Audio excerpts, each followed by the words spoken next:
मैं इस रश्मि रथी महाकाव्य को जब भी पढ़ता हूँ, खासकर यह जो कर्ण की दानवीरता वाला भाग है, जो चतुर्थ सर्ग है, इसको पढ़ने के बाद ऐसा लगता है कि रामधारी सिंह दिनकर जी ने जब इस भाग को लिखा होगा, तो इस भाग को लिखने के लिए उनको दिनकर नहीं, कर्ण बनना पड़ा होगा। कर्ण की उस दुख से, उस पीड़ा से होकर गुजरना पड़ा होगा। ऐसा लगता है कि रश्मि रथी को लिखने के लिए उन्होंने सिहाई का नहीं, बल्कि आंसुओं का प्रयोग किया है। इनकी रचना में कहानी के साथ साथ कुछ प्रेरणादायक वाक्य भी होते हैं, जो कि हम लोग को बहुत कुछ सिखला जाते हैं। ऐसे महान कवि रामधारी सिंह दिनकर जी को सत सत नमन। तो आइए हम इन्हीं की रचना रश्मि रथी महाकाव्य के चतुर्थी सर्ग का भाग 2 को पढ़ते हैं। हाँ, अगर आपने चतुर्थी सर्ग का प्रथम भाग नहीं देखा है, तो पहले जाकर प्रथम भाग देखिए। प्रथम भाग का लिंक मैंने डिस्क्रिप्शन में दे दिया है, आप वहाँ से जाकर प्रथम भाग देख सकते हैं। धन्यवाद। कहम गया सुन शपथ करने की हृदय विप्र का डोला, नयन झुकाए हुए भिक्षु साहस समेट कर बोला, धन की लेकर भीख नहीं मैं घर भरने आया हूँ, और नहीं नृप को अपना सेवक करने आया हूँ। यह कुछ मुझको नहीं चाहिए, देव धर्म को बल दे, देना हो तो मुझे कृपया कर कवच और कुंडल दे। कवच और कुंडल विद्युत छू गई कर्ण के तन को, पर कुछ सोच रहस्य कहा उसने गंभीर कर मन को। समझा तो यह और न कोई आप स्वयं सुरपति है, देने को आए प्रसन्न हो तब को नई प्रगति है। धन्य हमारा सुयश आपको खींच मही पर लाया, स्वर्ग भीख मांगने आज सच ही धरती पर आया। क्षमा कीजिए इस रहस्य को तुरंत न जान सका मैं, छिप कर आए आप नहीं इससे पहचान सका मैं। दीन विप्र ही समझा कहा धन धाम धरा लेने को, था क्या मेरे पास अन्यथा सुरपति को देने को। केवल गंध जिन्हें प्रिय उसको स्थूल मनुज क्या देगा, और व्योमवासी मिट्टी से दान भला क्या लेगा।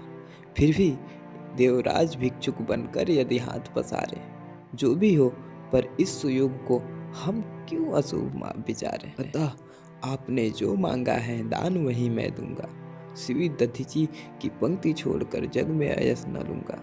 पर कहता हूँ मुझे बना निस्त्राण छोड़ते हैं क्यों, कवच और कुंडल लेकर के प्राण छोड़ते हैं क्यों। यह शायद इसलिए कि अर्जुन जिए आप सुख लूटे, व्यर्थ न उसके स अमोघ मुझसे टकरा कर टूटे। उधर करे बहुभांति पार्थ की स्वयं कृष्ण रखवाली, और इधर मैं लड्डू लिए यह देह कवच से खाली। तनिक सोचिए वीरों का यह योग्य समर क्या होगा, इस प्रकार से मुझे मारकर पार्थ अमर क्या होगा। एक बाज का पंख तोड़कर करना अभय अपर को, सुर को शोभे भले नीति यह नहीं शोभती नर को। यह तो निहत सरब पर चढ़ आखे टक पद पाना है, जहर पिला मृगपति को उस पर पौरुष दिखलाना है। यह तो साफ समर से होकर भीत विमुख होना है, यह निश्चित हो जाए तभी रिपु के सम्मुख होना है। देवराज हम जिसे जीत सकते न बहू के बल से, क्या है उचित उसे मारे हम न्याय छोड़कर छल से। हार जीत क्या चीज, वीरता की पहचान समर है, सच्चाई पर कभी हार कर भी न हारता नर है। और पार्थ यदि बिना लड़े ही जय के लिए विकल हो, तो कहता हूँ इस जय का भी एक उपाय सरल है। कहिए उसे मोम की मेरी एक मूर्ति बनवाए, और काट कर उसे जगत में कर्ण जयी कहलाए। जीत सकेगा मुझे नहीं वह और किसी विधि रण में, कर्ण विजय की आशा तड़प कर रह जाएगी मन में। जीते जूझ समर वीरों ने सदा बहू के बल से, मुझे छोड़ रक्षित जन्मा था कौन कवच कुंडल में। मैं ही था अपवाद आज वह भी विभेद हरता हूँ, कवच छोड़ अपना शरीर सबके समान करता हूँ। अच्छा किया कि आप मुझे समतल पर लाने आए, हर तनुत्र देवीय मनुज सामान्य बनाने आए। अब न कहेगा जगत कर्ण को ईश्वरीय भी बल था, जीता वह इसलिए कि उसके पास कवच कुंडल था। महाराज किस्मत ने मेरी की न कौन अवहेला, किस आपत्ति गर्भ में उसने मुझको नहीं ढकेला। जन्मा जाने कहाँ, पला पद दलित सुत के कुल में। परिभव सहता रहा विफल प्रोत्साहन हित व्याकुल में। द्रोण देव से हो निराश वन में भृगुपति तक धाया। बड़ी भक्ति की पर बदले में साप भयानक पाया। और दान जिसके कारण ही हुआ ख्यात में जग में। आया है बन विघ्न सामने आज विजय के मग में। ब्रह्मा के हित उचित मुझे क्या इस प्रकार छलना था। हवन डालते हुए यज्ञ में मुझको ही जलना था। सबको मिली स्नेह की छाया, नई नई सुविधाएं। नियति भेजती रही सदा पर मेरे हित विपदाएं। मन ही मन सोचता रहा हूँ यह रहस्य भी क्या है। खोज खोज घेरती मुझी को जाने क्यों विपदा है। और कहे यदि पूर्व जन्म के पापों का यह फल है, तो फिर विधि ने दिया मुझे क्यों कवच और कुंडल है। समझ नहीं पड़ती विरंची की बड़ी जटिल है माया। सब कुछ पाकर भी मैंने यह भाग्य दोष क्यों पाया। जिससे मिलती नहीं सिद्ध फल मुझे किसी भी व्रत का। उल्टा हो जाता प्रभाव मुझ पर आधर्म सुगत का। गंगा मेले जन्म वारी गंगा का पी न सका मैं। किए सदा सत्कर्म छोड़ चिंता पर जी न सका मैं। जाने क्या मेरी रचना में था उद्देश्य प्राकृतिक का। मुझे बना आगार सूरता का, वरुणा का धृति का। देवोपम गुण सभी दान कर जाने क्या करने को। दिया भेज भू पर केवल बाधाओं से लड़ने को। फिर कहता हूँ नहीं व्यर्थ राधे यहाँ आया है। एक नया संदेश विश्व के हित में वह भी लाया है। शायद उसे भी नया पाठ मनुष्यों को सिखलाना है। जीवन जय के लिए कहीं कुछ कर्तव्य दिखलाना है। वह कर्तव्य है यह कि सुर जो चाहे कर सकता है। नियति भाल पर पुरुष पांव निज बल से धर सकता है।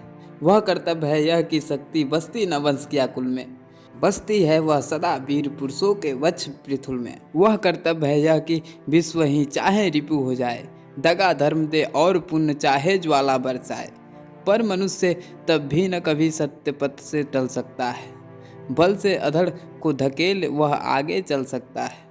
वह कर्तव्य है यह कि युद्ध में मारो और मरो तुम, पर कुपंथ में कभी जीत के लिए न पाँव धरो तुम। वह कर्तव्य है यह कि सत्य पथ पर चाहे कट जाओ। विजय तिलक के लिए करो में कालिख पर न लगाओ। देवराज छल छल स्वार्थ कुछ भी न साथ लाया हूँ। मैं केवल आदर्श एक उनका बनने आया हूँ, जिन्हें नहीं अवलंब दूसरा छोड़ बाहु के बल को।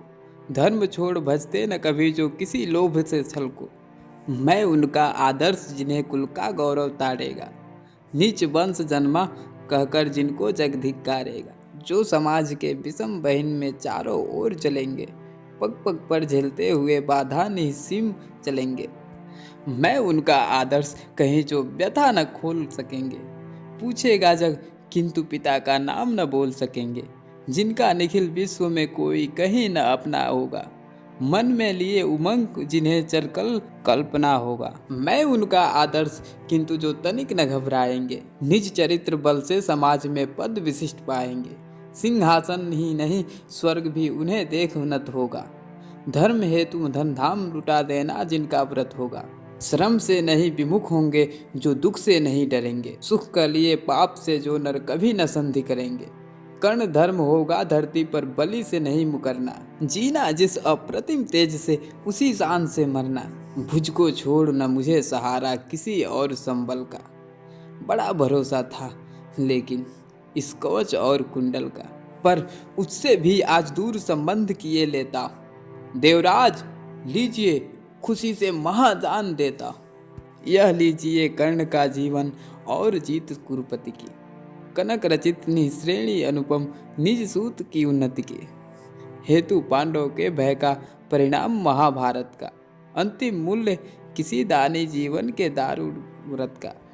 जीवन देकर जय खरीदना जग में यही चलन है। विजय दान करता न प्राण को रखकर कोई जन है। मगर प्राण रखकर प्रण अपना आज पालता हूँ मैं। पूर्ण आहुति के लिए विजय का हवन डालता हूँ मैं। देवराज जीवन में आगे और कृति क्या लूँगा। इससे बढ़कर दान अनुपम भला किसे क्या दूंगा। अब जाकर कहिए कि पुत्र मैं वृथा नहीं आया हूँ। अर्जुन तेरे लिए कर्ण से विजय मांग लाया हूँ। एक विनय है और आप लौटे जब अमर भुवन को। दे दे यह सूचना सत्य के हित में चतुरानन को। उद्वेलित जिसके निमिन पृथ्वी तल का जन जन है। कुरुक्षेत्र में अभी शुरू भी हुआ नहीं वह रण है। दो वीरों ने किंतु लिया कर आपस में निपटारा। हुआ जय राधे और अर्जुन इस रण में हारा। यह कह उठा कृपाण कर्ण ने त्वचा छील क्षण भर में। कौच और कुंडल उतार धर दिया इंद्र के कर में। चकित भीत चहचहा उठे कुंजों में बिगह बिचारे। दिशा सन्न रह गई देख यह दृश्य भीति के मारे। सह न सका आघात सूर्य छिप गए सरक कर घन में। साधु साधु की गिरी मंत्र गुंजी गंभीर गगन में। अपना कृत विचार कर्ण का कर्तव्य देख निराला। देवराज का मुखमंडल पड़ गया ग्लानि से काला। क्लीन कवच को लिए किसी चिंता में मगे हुए से। जयों के तयों रह गए इंद्र जड़तात में थगे हुए थे। पाप हाथ से निकल मनुष्य के सिर पर जब छाता है, तब सत्य ही प्रदाह प्राण का सहा नहीं जाता है। अहंकार बस इंद्र सरल नर को छलने आए थे। नहीं त्याग के मह तेज सम्मुख चलने आए थे। किंतु विसिख जो लगा कर्ण की बलि का आन हृदय में। बहुत काल तक इंद्र मौन रह गए मग्न विस्मय में। झुका शीस आखिर वे बोले अब क्या बात कहूँ मैं। करके ऐसा पाप मुख भी कैसे किंतु रहूँ मैं। पुत्र सत्य तूने पहचाना मैं ही सूरपति हूँ। पर सुरतों को भूल निवेदित करता तुझे प्रणति हूँ। देख लिया जो कुछ देखा था कभी न अब तक भू पर। आज तुला कर भी नीचे है मही स्वर्ग है ऊपर। क्या कह करूँ प्रपुत जीभ कांपती प्राण हिलते। मांगू क्षमादान ऐसे तो शब्द नहीं मिलते।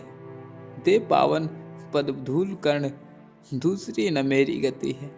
पहले भी थी भ्रमित अभी भी फंसी भंवर में मती।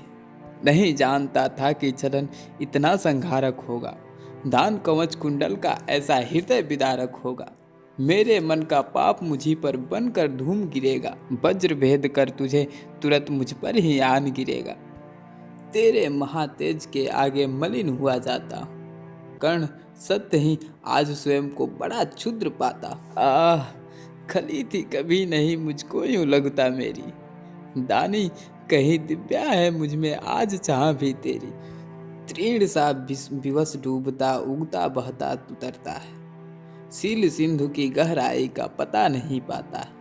घूम रही मन ही मन लेकिन मिलता नहीं किनारा। हुई परीक्षा पूर्ण सत्य ही नर जीता सुरहारा। हाँ पर पुत्र प्रेम में आया था चल ही करने को। जानबूझकर कवच और कुंडल तुझसे हरने को। वह चल हुआ प्रसिद्ध किसे क्या मुख अब दिखलाऊंगा। आया था बन विप्र चोर बनकर वापस जाऊंगा। वंदनीय तू कर्ण देख कर तेज तिग्मति तेरा।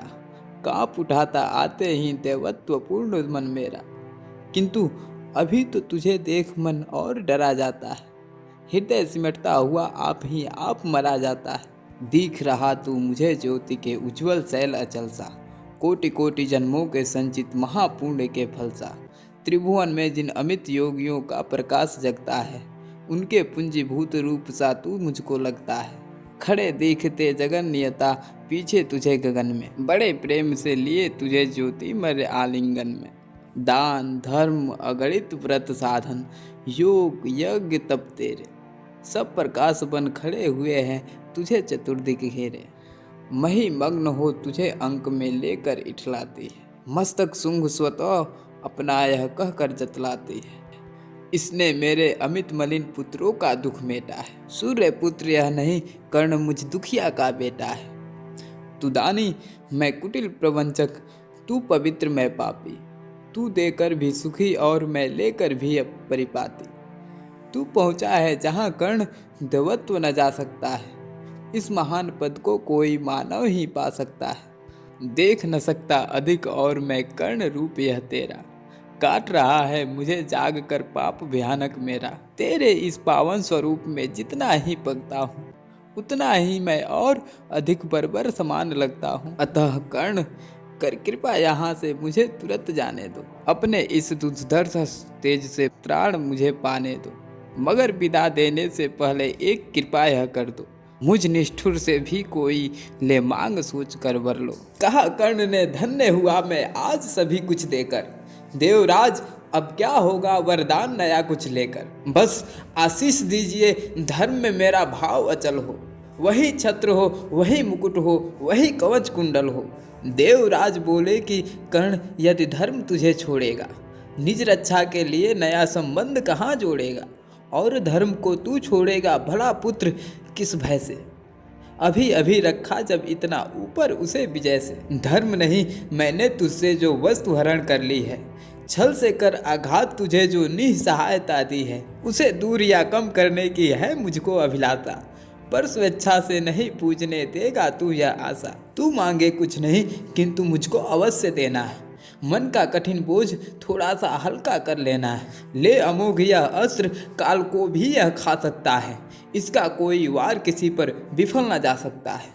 एक बार ही मगर काम तू इससे ले पाएगा, फिर यह तुरंत लौट कर मेरे पास चला आएगा। अतः वत्स मत इसे चलाना कभी वृथा चंचल हो, लेना काम तभी जब तुमको और न कोई बल हो। दानवीर जय हो महिमा का गान सभी जन गाए, देव और नर दोनों ही तेरा चरित्र अपनाए। दे अमोघ सरदान सिधारे देवराज अंबर को, व्रत का अंतिम मूल्य चुकाकर गया कर्ण निज घर को। इसी के साथ रश्मि रथी का चतुर्थ सर्ग यहाँ पर समाप्त हो जाता है। अभी तक हमारे साथ बने रहने के लिए आपका बहुत बहुत धन्यवाद।